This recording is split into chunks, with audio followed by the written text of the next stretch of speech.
Olá, bom dia, tudo bem? Vamos aqui a nossa aula ao vivo sobre os déficits em comportamentos comunicativos não verbais. Era de quinta-feira essa live e devido aí a problemas técnicos, nós alteramos para hoje. Nessa aula, então, esse tema é um tema importante para a gente avaliar a comunicação social, quando você faz avaliação em casos de suspeita de TEA e desenvolvimento atípico. Então, fique aqui nessa live que você vai se juntar ao grupo de profissionais que querem conhecer mais, se capacitar para fazer avaliações em casos de suspeita de TEA e desenvolvimento atípico. Então, vamos lá. Lembrando rapidinho, comunicação social, nós temos 3 itens aí dentro: reciprocidade socioemocional, déficits nos comportamentos comunicativos não verbais e desenvolvimento, entendimento e manutenção das relações. Na última live eu falei sobre reciprocidade socioemocional e hoje déficit nos comportamentos comunicativos não verbais. Recadinhos importantes. Essa live é uma live mais de flash, é uma live mais rápida. Tô aqui no meio do dia de atendimentos. Na quinta-feira vou falar sobre desenvolvimento, manutenção e entendimento das relações, o terceiro item para a gente concluir aí a comunicação social, a avaliação da comunicação social. E outro recadinho importante, que eu sempre digo em toda live: o objetivo maior dessas aulas é complementar a formação das profissionais do nosso curso online da avaliação diagnóstica do transtorno espectro autista na prática. Então, elas têm lá 63 aulas gravadas, tem todo o material de apoio, mas toda terça e toda quinta eu tô aqui ao vivo, então as alunas podem entrar, podem conhecer um pouquinho mais sobre outro olhar, sobre outro viés, um determinado assunto importante, é aberto para outros profissionais, mas a gente não faz avaliação diagnóstica, então sempre entra bastante pai, bastante mãe perguntando do seu filho, e a minha resposta é sempre a mesma: gente, tem que avaliar, procura um profissional da área da saúde, fala com o seu pediatra, fala com um neurologista, um psiquiatra, procura uma fono, uma psicóloga especialista em desenvolvimento. Fico bastante angustiada em não poder dar mais informações, mas esse não é o veículo correto, né? Não existem dicas nessas horas. É orientação correta de um profissional que vai poder ver o seu filho, fazer uma anamnese bacana e te dar orientações, não dicas, tá? Profissionais não dão dicas, dão orientações. Então vamos lá. Isso não quer dizer que os papais e mamães não possam assistir essa live, tá? Pode sim, devem sim ficar atento aos sinais e procurar um profissional em caso de dúvida, ok? Então vamos lá, espero que todo mundo esteja me ouvindo direitinho. Vamos falar então dos déficits em comportamentos comunicativos não verbais. Como é que isso se apresenta na prática, né? A gente vai observar na criança que chegou aí para avaliação alterações no contato visual, nas expressões faciais. Então, aquela criança que não sorri tanto ou que não faz uso de uma ampla variedade de expressões faciais ou que não é adequado ao contexto. A Vera tá falando que o som não tá muito bom. Deixa eu fechar aqui. Espera só um pouquinho, Vera.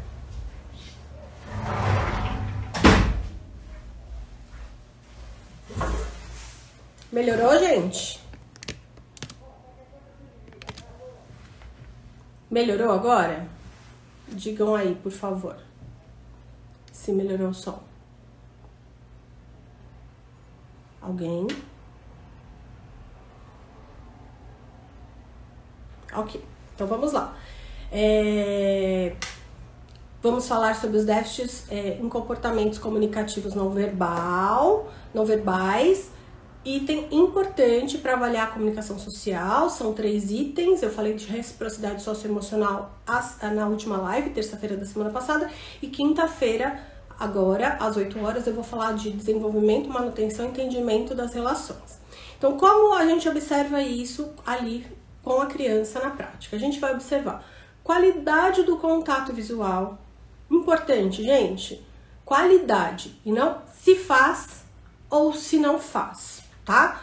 Vamos acabar com os mitos de que criança TEA não olha no olho. Olha, mas qual é a qualidade? Ela sustenta, não sustenta? É muito invasivo esse olhar, tá? A criança TEA também pode fazer um contato visual muito forte, muito invasivo. Então vamos avaliar as alterações no contato visual. Nós vamos avaliar se o contato visual é coordenado com expressões faciais e com a linguagem corporal, tá? Então é um todo integrado. A gente está falando de comportamentos comunicativos não verbais, de toda a linguagem não verbal dessa criança. Nós vamos avaliar a variabilidade de expressões faciais que essa criança utiliza e também quanto essa criança consegue reconhecer as nossas expressões faciais. Então, eu tô dando aqui uma série de exemplos que a gente vai observar nesse item, né? Que precisa estar alterado para que esse item esteja alterado. E aí vocês já podem imaginar... Gente, tá travado? Ok. Então, aí vocês já podem imaginar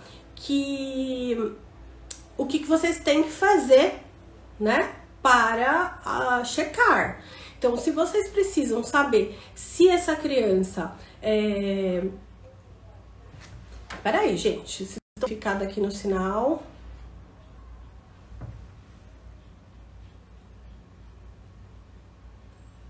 Tudo bem? Travou ou não travou?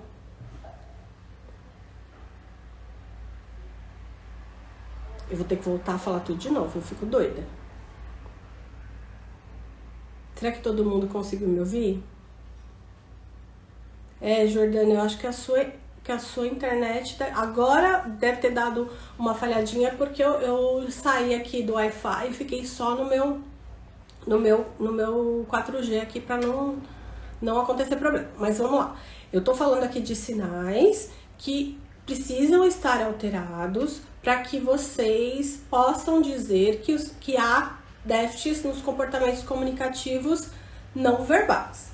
E aí, isso já dá uma dica para vocês do que vocês têm que fazer na interação com essa criança para avaliar. Então, por exemplo, se essa criança precisa apresentar uma ampla variedade de expressões faciais e também precisa reconhecer as suas expressões faciais, é meio que óbvio que você vai ter que fazer alguma coisa ali com as suas expressões faciais e checar se essa criança consegue reconhecer que você ficou triste em determinado momento, né? Que ela não te deu um brinquedo, que ela não quis brincar com você, ou que você está extremamente feliz ou surpresa, se ela vai te olhar, se ela vai reconhecer isso, se ela vai te dar um brinquedo a hora que você fez de conta que você tá triste porque ela não tá te dando um determinado brinquedo, enfim. E outras coisas, com adolescentes e adultos, a gente faz algumas estratégias bem bacanas com esse tipo de critério aqui, né? Para ver se há um engajamento, né? Tem várias coisas que a gente pode fazer. Eu ensino isso lá no curso de avaliação diagnóstica de adolescentes e adultos, crianças maiores, adolescentes e adultos. A orientação corporal dessa criança, essa criança senta de frente para você, apresenta brinquedos para você, que eu falei lá na aula de reciprocidade socioemocional, mas ela se senta de frente, ela se direciona a você. Como é a entonação a entonação da fala, né? Pensando em outros critérios, mas como que é o todo integrado, o contato visual, com a expressão facial, com o tom do que está acontecendo. Então, naquele momento que, de repente, o tom da brincadeira é de surpresa, Tá tudo integrado? O corpo dela, o rosto dela, o olhar dela, tá mostrando isso? É uma criança que não sorri? Você não vê aquela criança sorrir? Você não consegue reconhecer o que aquela criança está sentindo através das expressões faciais? Você não consegue se comunicar com aquela criança através das suas expressões faciais? Enfim, tem muita coisa para a gente avaliar só através disso. É muito importante dizer que para esse item é essencial o papel da fonoaudióloga. Vocês sabem que eu sou supervisora, muita gente sabe, né, que eu sou supervisora da equipe de avaliação multidisciplinar aqui do Instituto de Psicologia Vila Guilherme. Nós temos uma equipe, nós temos um protocolo aqui de avaliação, que é inclusive o que eu ensino no curso, né? E nós atuamos com fonoaudióloga essencialmente, né? Todas as nossas avaliações sempre com fono. E aqui, gente, é uma área que elas ajudam demais, que a gente aprende demais com elas e essencial. Se você trabalha sozinha e você ficar com dúvidas com relação aos déficits em comportamentos comunicativos não verbais, a fonoaudióloga pode te ajudar bastante. Eu tô vendo aqui a Cleonice dizendo que travou para todo mundo, gente. Eu travou só pra Cleonice, porque pra mim aqui tá ok. Eu tô no 4G, não tô nem no Wi-Fi. O que vocês me dizem? Tá travado?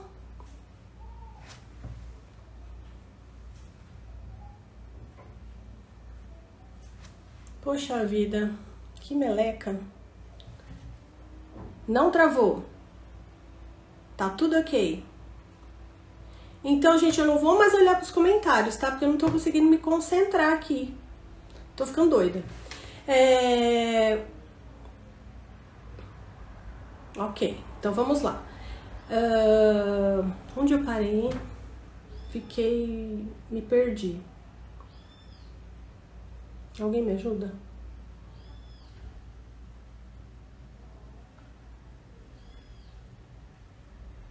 Alguém me ajuda aonde eu parei? Que eu fiquei perdida agora. Onde eu parei?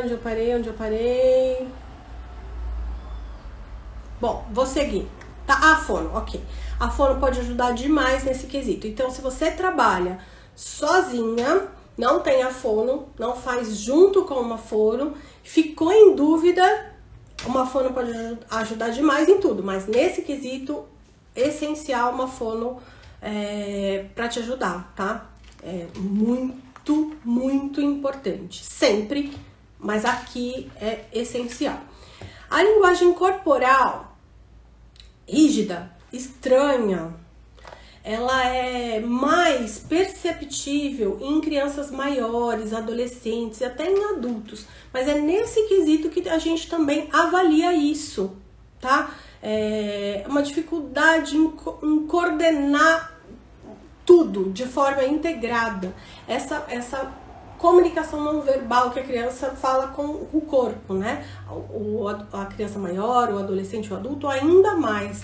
A criança pequena a gente não consegue perceber isso tanto, mas no adolescente, no adulto, numa criança maior, essa forma estranha, rígida de andar, postura, a forma como ele vai te cumprimentar.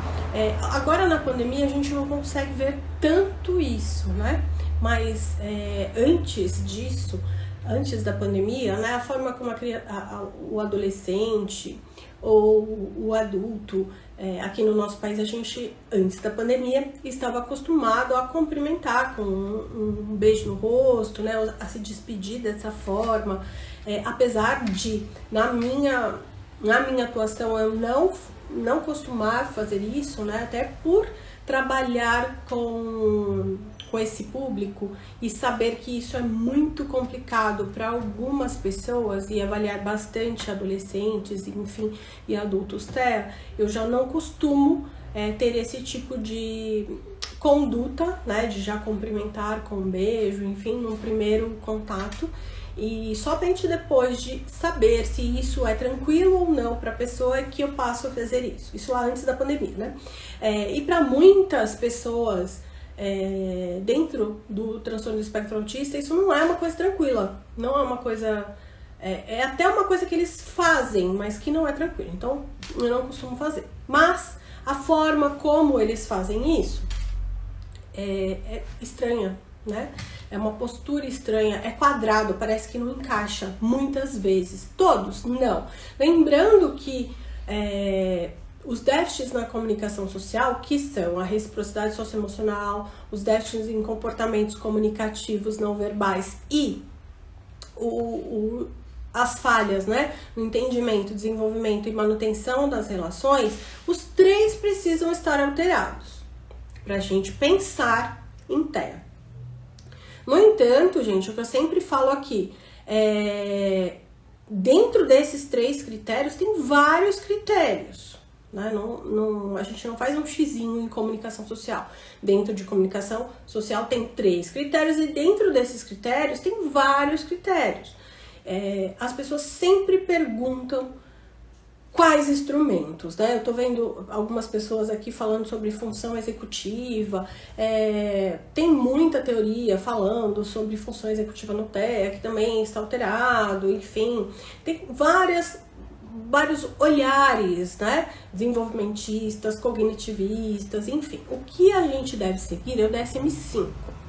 Tá? Então, o DSM-5 é o nosso guia nosológico para fazer o diagnóstico. Lá no DSM-5 nós temos critérios A, B, C, D e E. Critério A, alterações na comunicação social. Critério B, comportamentos repetitivos, restritos e estereotipados. Critério C, início precoce. É um transtorno do neurodesenvolvimento infantil. Tem que começar os sinais, os sintomas estarem presentes até os 36 meses. Critério D, prejuízo. Critério E, não pode ser devido a outra condição, a deficiência intelectual, por exemplo. Então, temos que avaliar funções executivas? Não temos que avaliar funções executivas, principalmente se a gente não é neuropsicólogo e não sabe como avaliar ou não é psicólogo. Pode se dever a alguns prejuízos, pode ser devido a déficits na função executiva? Sim, por isso, gente, é tão importante fazer avaliação multidisciplinar ou recorrer a colegas para avaliar outras coisas que podem ajudar no diagnóstico diferencial, por exemplo, tá? Por isso que a literatura diz que diagnósticos mais precisos e mais precoces são diagnósticos multidisciplinares. Então, a gente pode estar à frente, por exemplo, uma criança com TDAH que tem déficits bem importantes de funções executivas, crianças TEA também, e aí isso ajudar no diagnóstico diferencial ou comórbido, né? Porque TEA também pode ter TDAH. Então, pensando em déficits em comportamentos comunicativos não verbais, a gente pode, tanto lá com os brinquedos, né?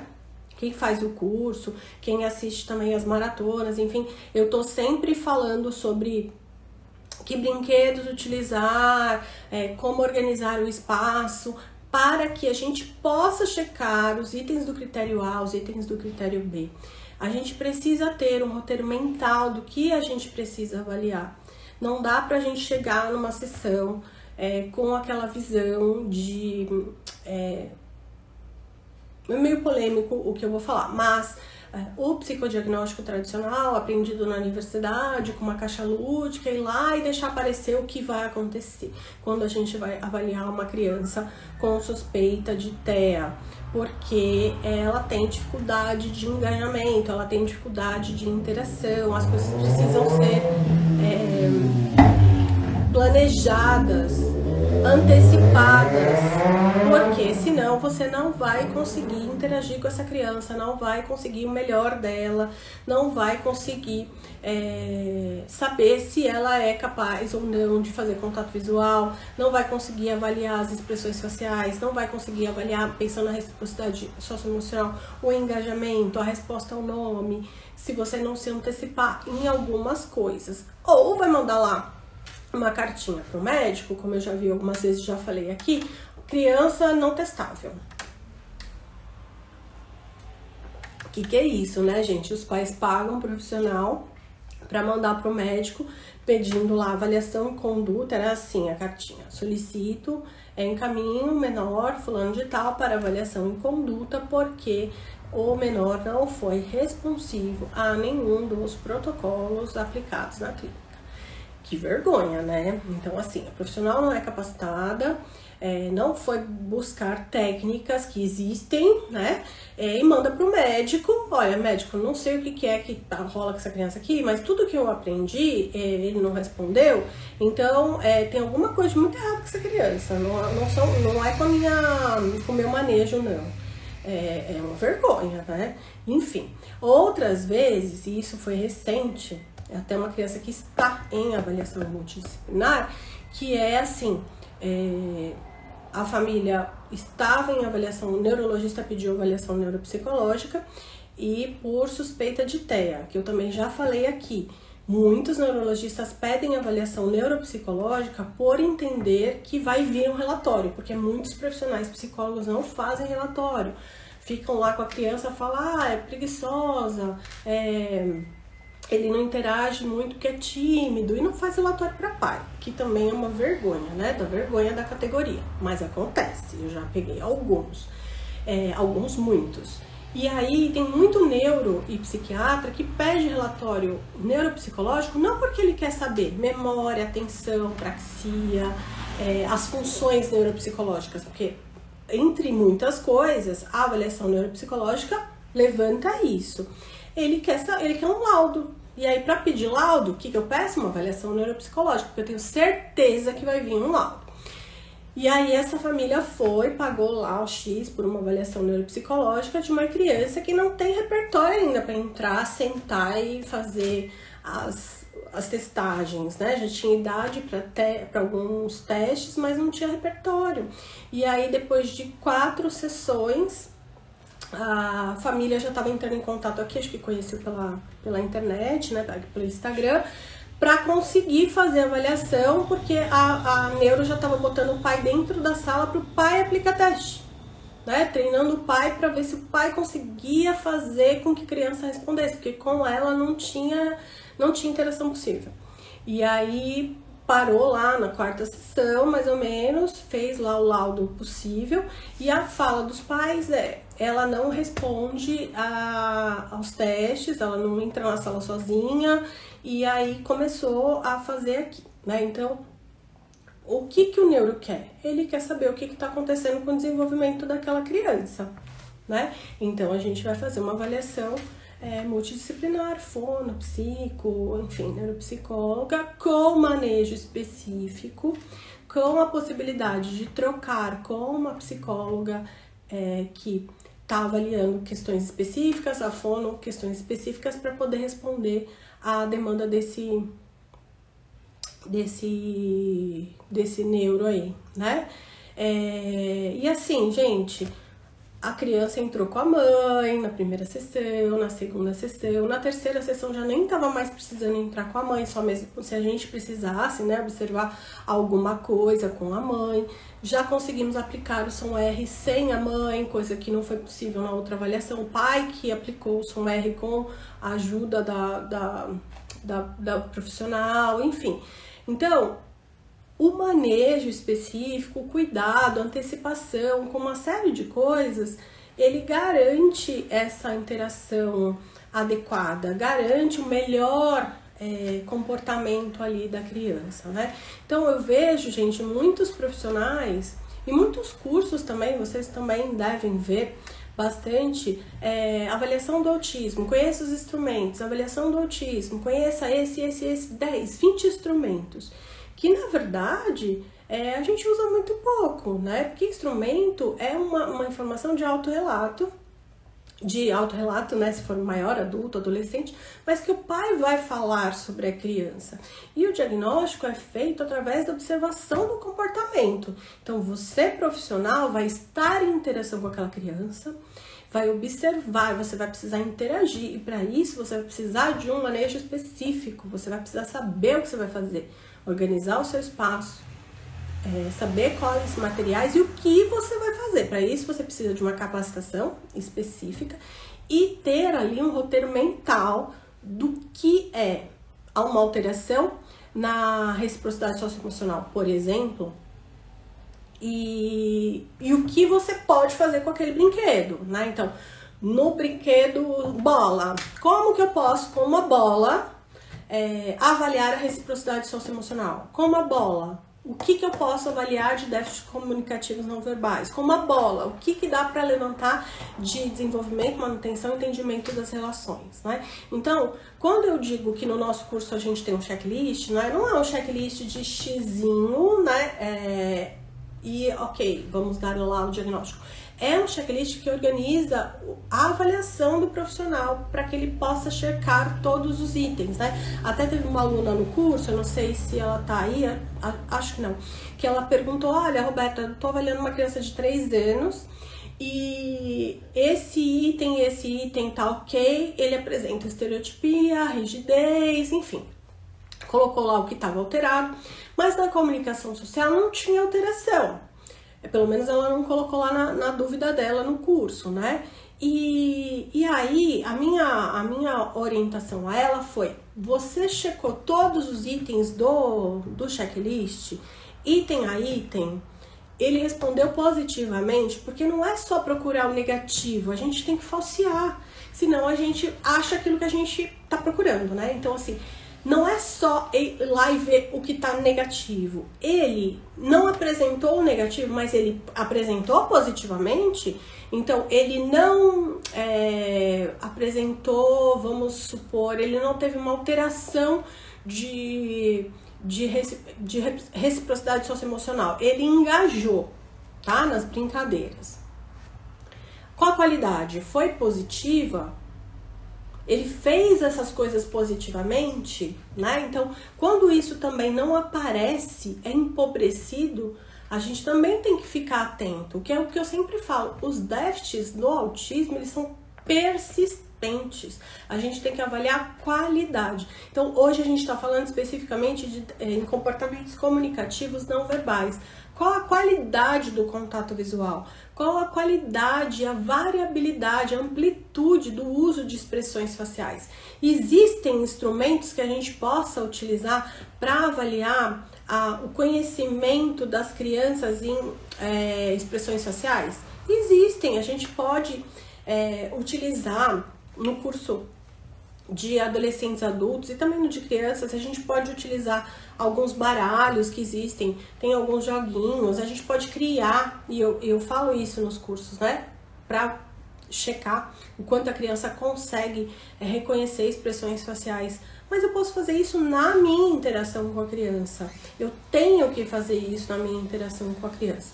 Então, os instrumentos que temos para checar, em geral, são instrumentos de levantamento de sinal de risco, que sofrem influência do viés parental, tanto daquele pai, daquela mãe que tá com muito medo que esse filho tenha um transtorno do neurodesenvolvimento e pode diminuir sintoma,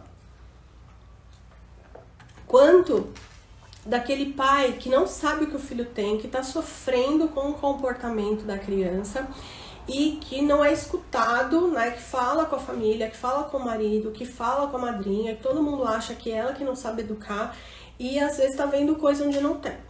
Então, a gente já passou por isso aqui das duas formas, né? É mais comum os pais amenizarem os sintomas por medo. Amenizar, e eu não digo que os pais fazem isso de propósito, às vezes eles não sabem mesmo que aquilo é uma alteração de qualidade do desenvolvimento. A gente tá falando de coisas que não são do repertório desses pais, né? Os pais têm outras profissões, eles não são obrigados a conhecer sobre tudo isso, né? Então não é um julgamento de valor. Quem tem que orientar os pais são os profissionais da área da saúde, por isso que eles têm que procurar avaliação. Então a gente não pode se concentrar em instrumentos. Aí fica a minha crítica a cursos que apresentam somente a avaliação através de instrumentos, que é completamente diferente da nossa capacitação aqui. Nossa capacitação são 100 horas.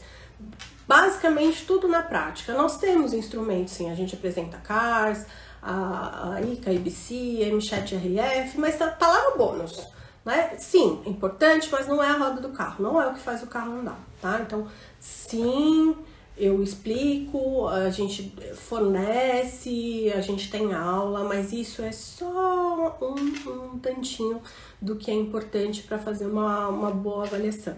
O mais importante é vocês saberem o que vocês precisam observar na interação com a criança, partindo do princípio que o transtorno do espectro autista é um transtorno do neurodesenvolvimento e que isso tudo que a gente vai observar, a avaliação é clínica. A clínica é soberana a qualquer instrumento. É na interação. Então, o pai pode preencher um instrumento que vai dar, que não tem sinal de TEA, e você vai avaliar essa criança e você observa esses sinais. A clínica é soberana, sempre, tá?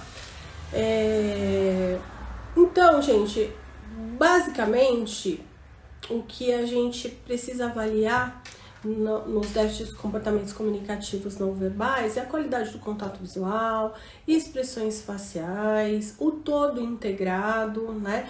Como essa criança faz pedido, se ela faz pedido integrando o contato visual, se ela compensa a ausência de fala, se for uma criança que não é verbal, se ela compensa isso com o não verbal. Isso também nos ajuda a pensar em outros diagnósticos possíveis.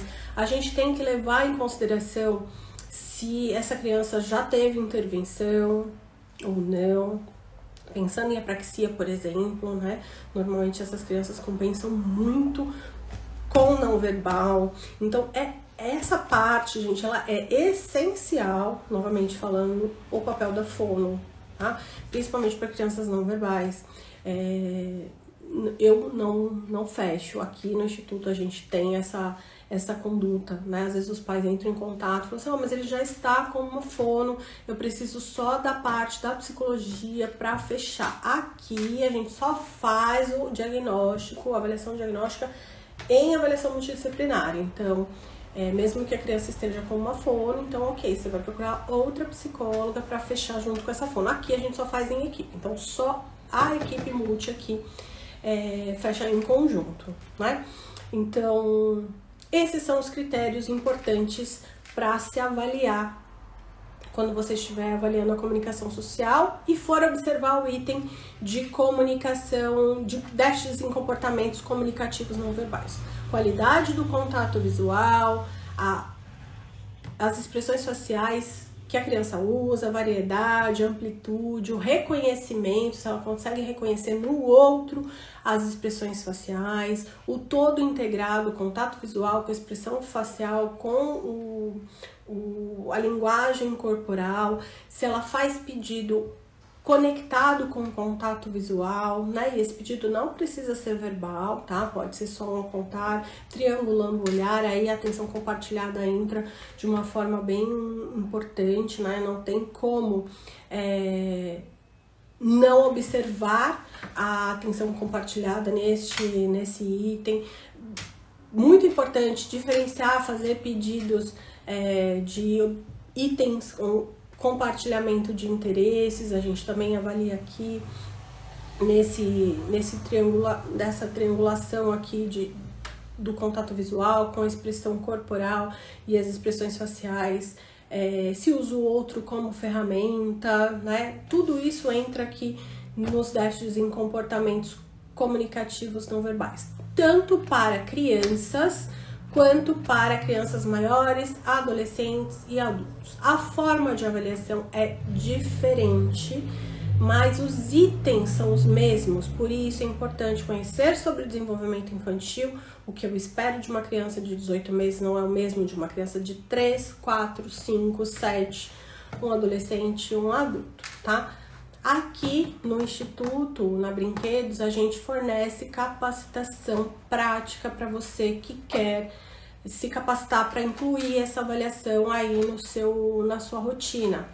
Aí tem pessoas que dizem assim, ah, não, mas eu não gosto de trabalhar com esse público, eu não trabalho com esse público, eu trabalho só com criança atípica. Eu disse um dado numa maratona que nós fizemos aqui, que a grande maioria das crianças que chegam para diagnóstico de desenvolvimento atípico, os pais não chegam dizendo que estão com suspeita de TEA. Chegam por alterações de sono, alterações comportamentais, birra, comportamentos inadequados, alterações, atraso de fala, alterações na comunicação.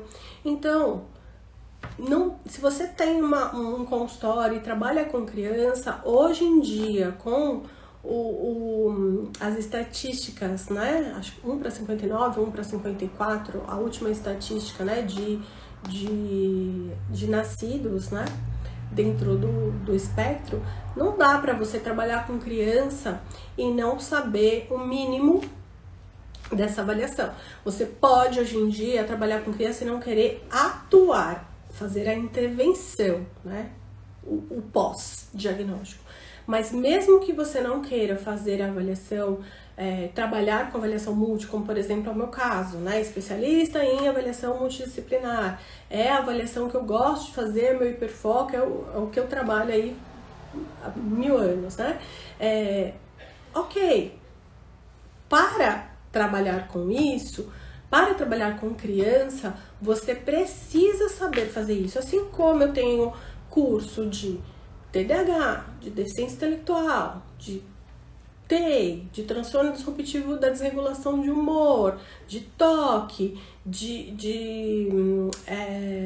Tourette, enfim.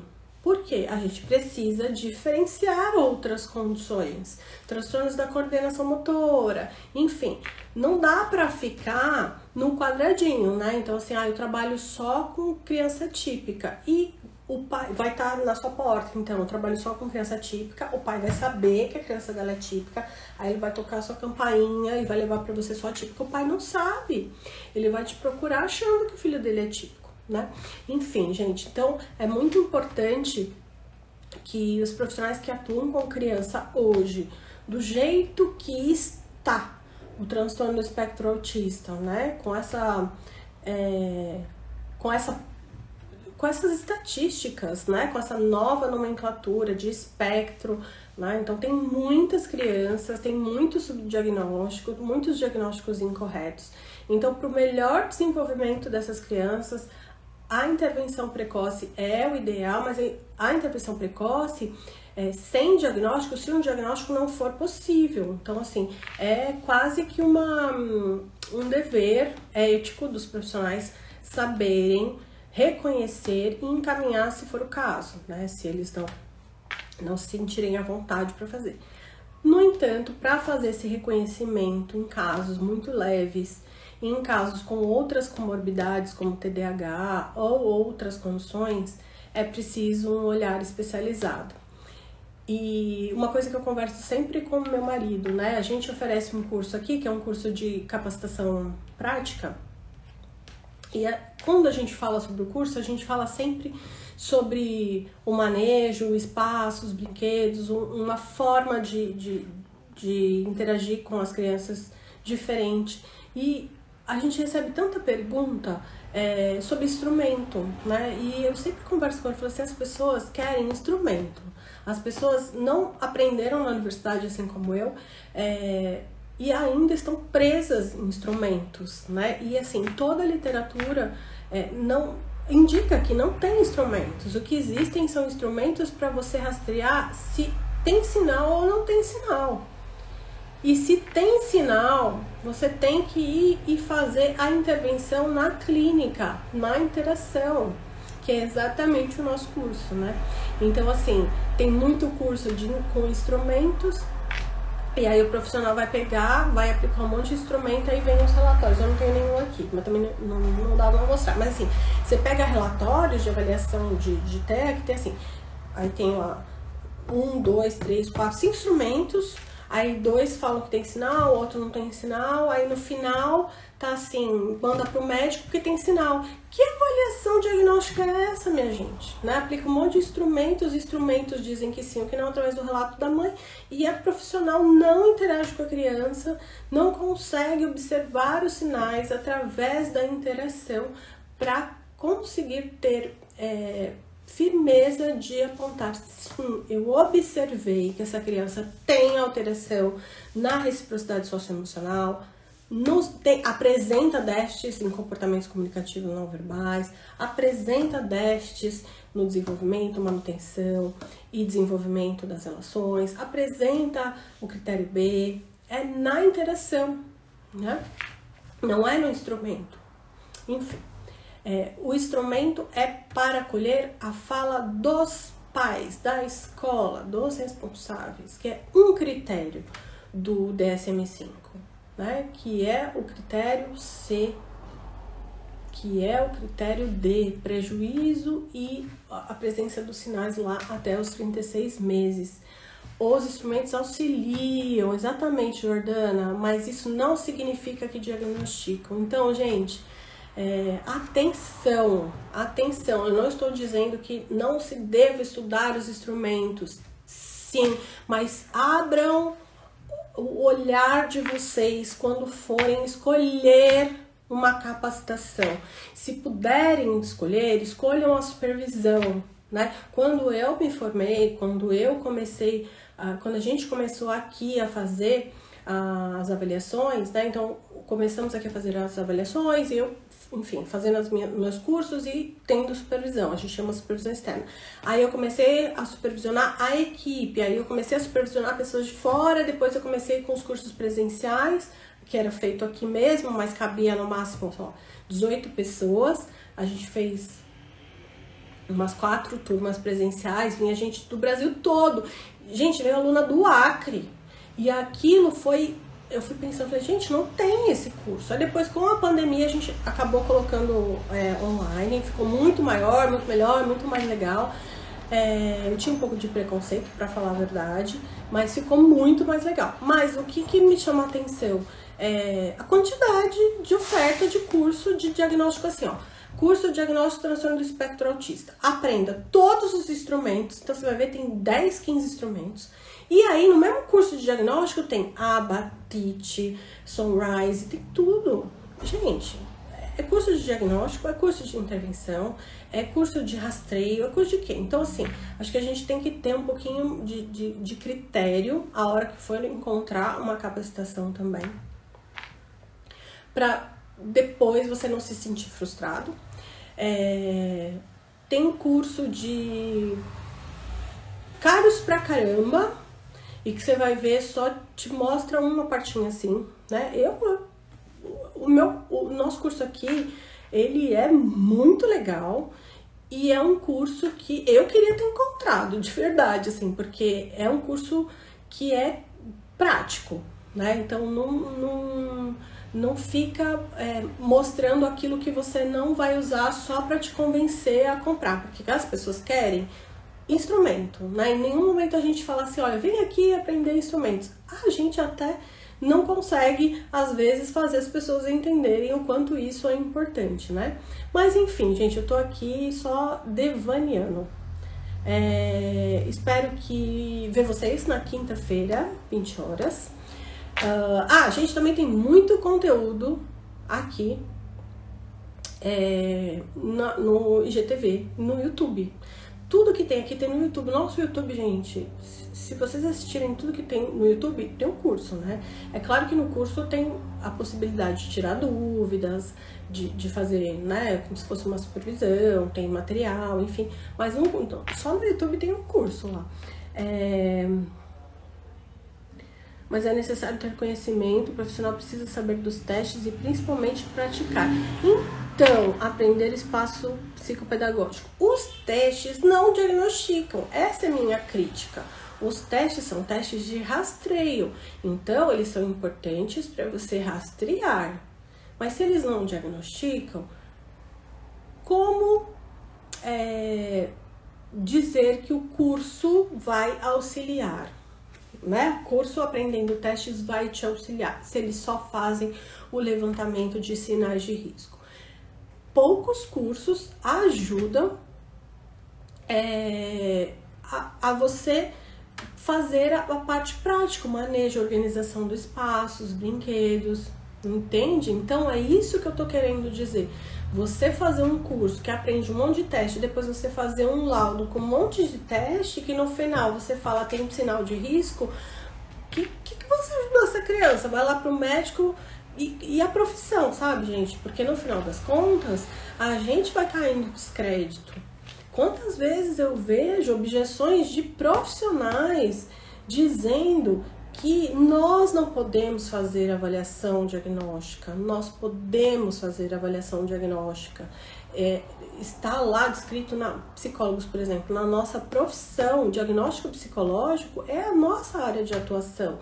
O DSM-5 permite o diagnóstico nosológico, nós podemos fazer diagnóstico nosológico, mas os profissionais não podem fazer, não sabem fazer, né? Eles sabem aplicar instrumentos que dizem sinal de risco. Se eles não sabem o que fazer através da interação, eles não vão fazer nada, vão dizer sinal de risco e o médico vai lá e a gente aumenta esse saber médico que vai lá e nem viu a criança 15 minutos, a gente fica com a criança um tempão, tem muito mais possibilidade de identificar esses critérios, né? Mas enfim, eu vi um monte de gente perguntando do meu avental, é da BJ Jalecos, eu vou deixar aqui pra vocês, BJ, pera lá, @ é lindo, né? BJ, eles vão lançar um novo, BJ Jalecos, vão lançar um novo do autismo também, eu até ajudei ela a escolher a estampa e tá bem bonitinho.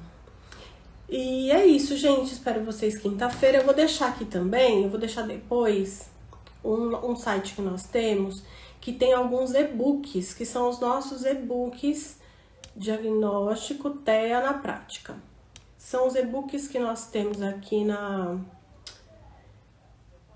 Brinquedos, que eu fiz sobre os critérios diagnósticos, tem de adaptação de material, tem para quem trabalha com terapia cognitivo-comportamental, tem de sinais de risco para pais que recentemente tiveram diagnóstico ou que estão com suspeita.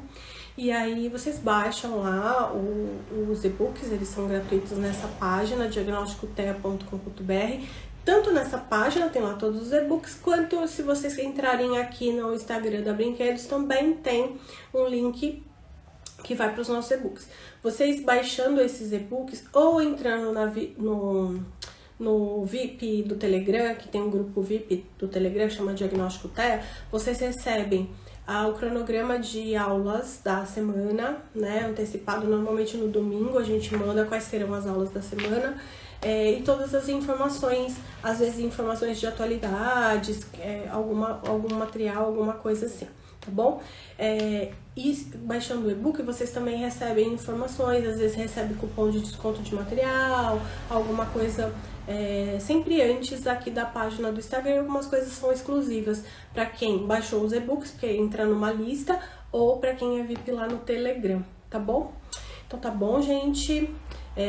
Eu não sei se a live ficou boa, muita gente falando que tava travando no começo, eu fui e voltei, hoje foi uma live estranha pra mim, mas eu acho que esse bate-papo é super, super válido pra trocar ideia mesmo, eu gosto, tá bom? Tchau, gente, até quinta-feira, vou almoçar agora e continuar os atendimentos do dia. Bom dia pra vocês. Tchau!